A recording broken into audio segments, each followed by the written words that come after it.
conversar con Jaxel Román, politólogo Jaxel, ¿verdad?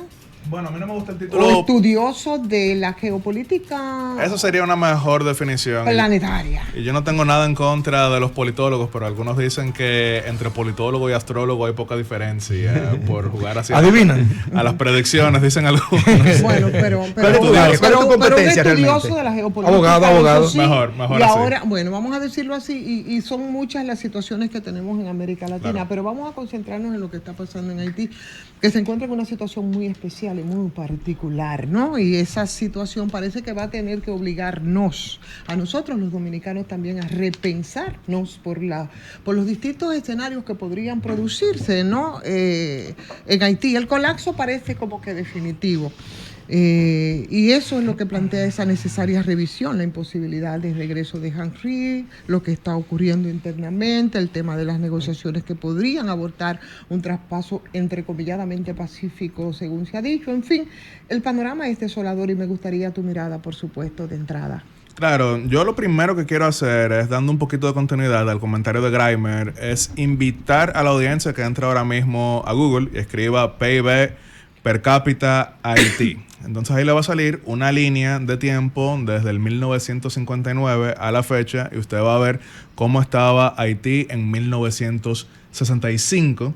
Después yo quiero que escriban PIB per cápita República Dominicana y van a ver igual del 59 a la fecha y va entonces a ver cómo estaba República Dominicana en el 65 y noten entonces el despegue espectacular en el contexto latinoamericano de República Dominicana y van a encontrar no estancamiento, lo que ha sido la caída estrepitosa de Haití de ahí en adelante. Ahora, yo no quiero que eso borre la responsabilidad de potencias extranjeras que mancillaron a Haití durante muchísimos años, pero una cosa es comprender tu pasado, otra cosa es aferrarte a él para explicar siempre tu presente. Entonces yo quiero que hagan esa comparación y van a entender un poquito lo que ha sido la diferencia, marcada incluso por figuras tan eminentes como Jared Diamond, que en su libro Colapso hace una gran comparación en la gestión de recursos naturales de Haití y de República Dominicana y el crecimiento y caída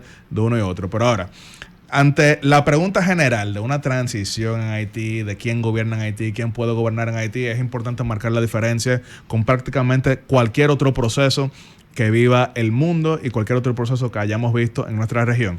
Porque, por ejemplo, cuando en 1961, 30 de mayo, cae asesinado Rafael Leónidas Trujillo, la comunidad internacional entendió que el presidente de jure, que no tenía poder real hasta ese día, era el interlocutor natural porque tenía una especie de validez, claro, por elecciones de partido único, pero que había asumido constitucionalmente el gobierno, que era Joaquín Balaguer.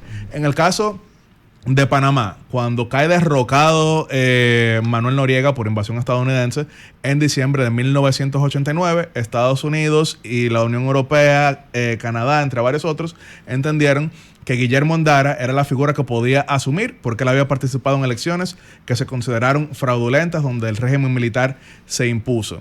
En el caso de Honduras, cuando cae derrocado Manuel Zelaya, buena parte de la comunidad internacional entendió que cuando asumió Porfirio Lobo, como ya ese era el candidato inscrito previo al golpe contra Manuel Zelaya, que entonces eso podía darle legitimidad que no era la que tenía Roberto Micheletti. ¿Por qué estoy mencionando todos estos ejemplos que ninguno tiene que ver con Haití directamente? Es que en todos ellos, por más dramático que era, por lo menos había una figura que algún tipo de reclamo mínimamente legítimo podía tener ante la gestión de la cosa pública. Pero en Haití... Yacel, ¿y no sí podría ser esa figura justamente Guy Philippe, que estaba preso? La información servida es que estaba preso en cárcel estadounidense y de repente fue liberado sin ningún tipo de explicación y que llega a Haití y que luego que llega a Haití las revueltas que estaban en 10 suben a 1000 prácticamente y él se ve como el brazo político mientras hay un brazo armado encabezado por Barbecue. ¿No sería Guy Philippe esa figura que tú dices? De ninguna manera.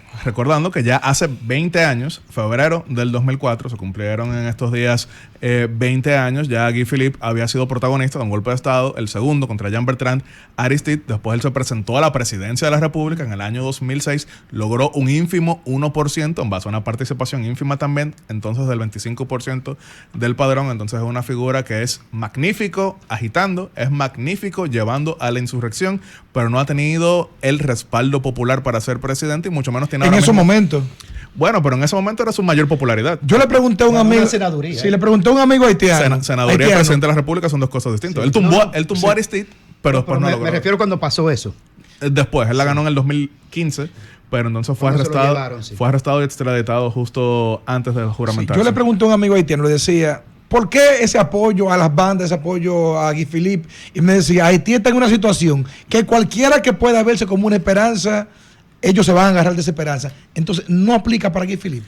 Es que, de nuevo, quiero marcar la diferencia. Todas estas figuras que mencioné, algún tipo de reclamo legítimo tenían. En este caso, de la única forma que los bandidos, Guy Philippe y Jimmy Cherizier, que no están unidos porque ambos tienen metas políticas, ambos vienen de la Policía Nacional específicamente, pero ninguno de ellos tiene ningún tipo de reclamo popular mínimamente. Pero tampoco están enfrentados.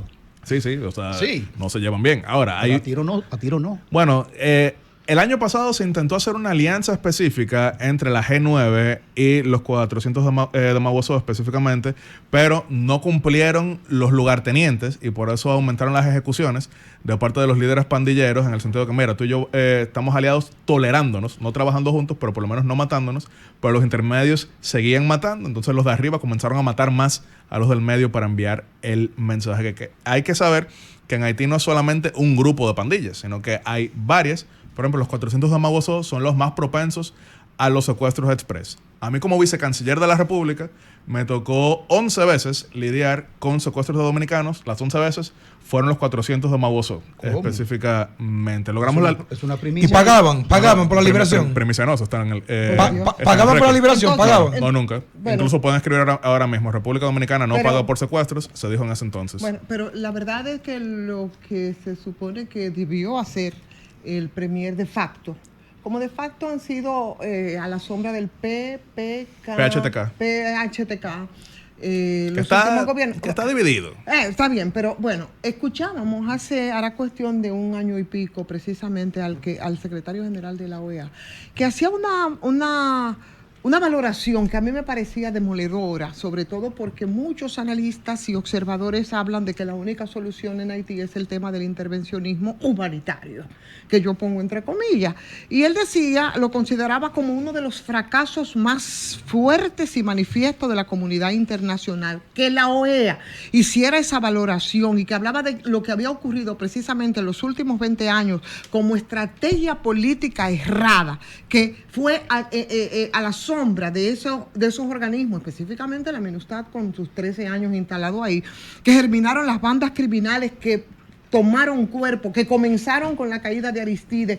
Desde tu punto de vista, ¿tú crees que sigue siendo la solución esa misma intervención que por enésima vez harían de nuevo, en todo caso, si deciden esos organismos internacionales para estabilizar Haití y a partir de ahí ver todo lo demás? Haití tuvo 4 misiones internacionales en la segunda mitad del siglo XX, recordando que fue precisamente una misión internacional avalada por el Consejo de Seguridad que derrocó a Raúl Cedras después de que él había tumbado a Jean-Bertrand Aristide y que entonces en 1994 se van a cumplir en estos días 30 años del retorno de Jean-Bertrand Aristide y que le computaron los años que estuvo fuera hasta que finalmente retornó al poder después en el año 2001. Pero quiero sí mencionar algo. Todas esas misiones han fallado porque se han enfocado en solamente la violencia, pero no necesariamente en las causas de la violencia. Pero no en resolverla, sino más poner más violencia, porque el resultado de la MINUSTAH ahí, desde el cólera hasta las violaciones, fue una cosa nefasta y ni qué decir todo lo que gastaron. Pero si estamos hablando del resultado desde el punto de vista de la cantidad de muertos que había en Haití. En el año 2004 ellos tenían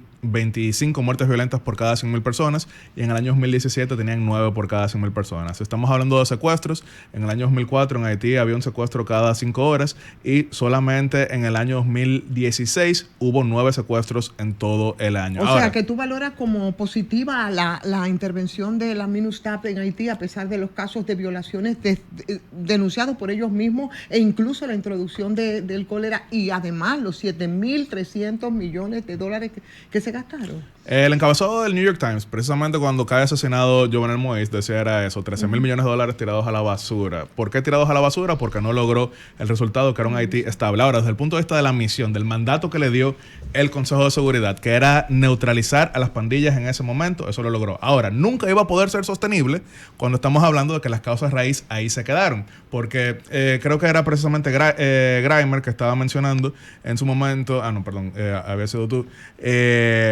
estaban hablando de que en un país donde hay hambruna, donde hay enfermedad, donde hay inseguridad, donde hay todo tipo de penurias, no es muy difícil tú agitar a la gente para que salgan a la calle a prender en fuego todo lo que está a su alrededor. Entonces, ¿cuál ha sido la historia de nunca acabar con todas estas misiones? Pero tenemos Violencia. tenemos que dividir entonces la cosa entre protestas y confrontación popular y bandas de criminalidad. Son dos cosas distintas. ¿Cuántos muertos habían en Son Haití en el dos 2003?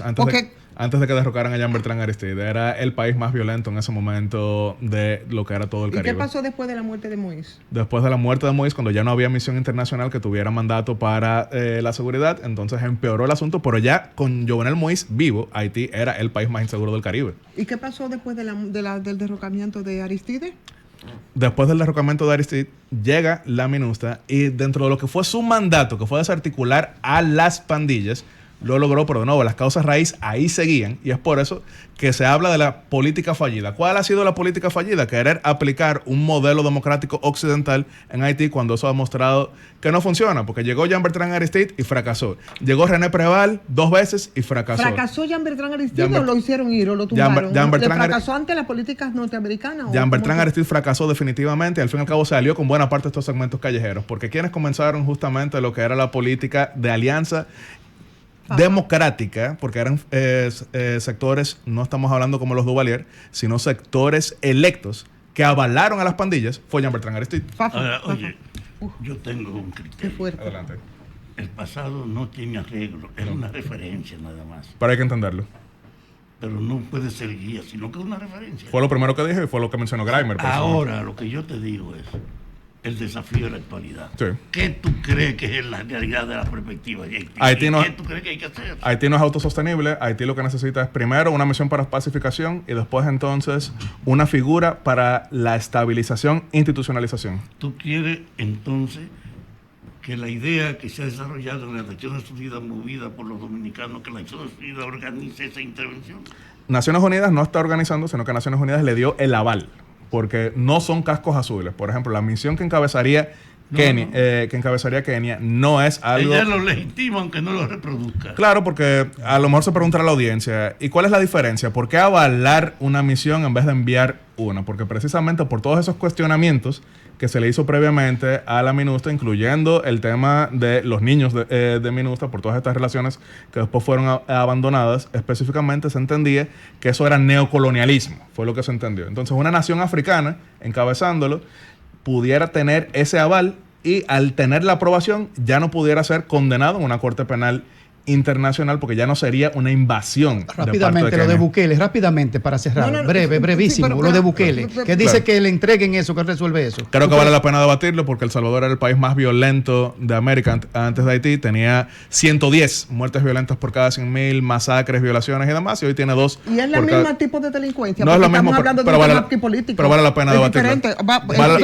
Vale la pena debatirlo. Ahora, yo creo que ¿Cuáles hay son unos- las pandillas yo más creo- sanguinarias? yo creo que- ¿Cuáles eran las pandillas que más violaban? Ok, ¿Cuáles eran las pandillas que más yo creo mataban? que hay unos elementos que tú no estás tomando en cuenta en A tu ver. análisis. Lamentablemente no tenemos tanto tiempo, Yaxel, pero como tú eres parte de No, pero nosotros... podemos. Escriban ahora mismo en Google Perdóname. Yaxel Román El Salvador. Exacto. Van a ver Por precisamente eso que te yo soy digo, profesor en El por eso- Salvador. Yo he luchado No, contra las pandillas no, allá, entonces ya- yo estoy hablando con conocimiento de Yaxel, causa. Por eso digo que como tú eres parte de nosotros, en cualquier momento nosotros podemos seguir y continuar contigo la conversación. semana, Claro, Pero con eso yo no porque- estoy avalando la ¿tú política sabes del por qué? Salvador, ¿Sabes pero qué? por lo menos vale la pena debatirlo. Está bien, pero ¿sabes por qué? Porque aquí hay elementos que en tu análisis tú los has dejado fuera. Por ejemplo, el tema de las armas, cómo se proveyó las armas y cómo se cambió la confrontación popular por las pandillas y a quién convenía entonces cambiar el escenario definitivamente para propiciar ese intervencionismo humanitario de lo que se habla como única solución. Recordar que en Haití fueron precisamente los Duvalier que primero formaron a los Tonton Macut comenzaron a manipular lo que eran los segmentos armados al margen de la ley, al legitimar esa política que después le da continuidad Jean-Bertrand Aristide, le da continuidad René Preval, le da continuidad Michel Martelly, le da continuidad Jovenel Moïse, y después el país se fue al atolladero. Porque bueno, el país viene desde el atolladero desde hace tiempo, pero lamentablemente, Jack, ¿por qué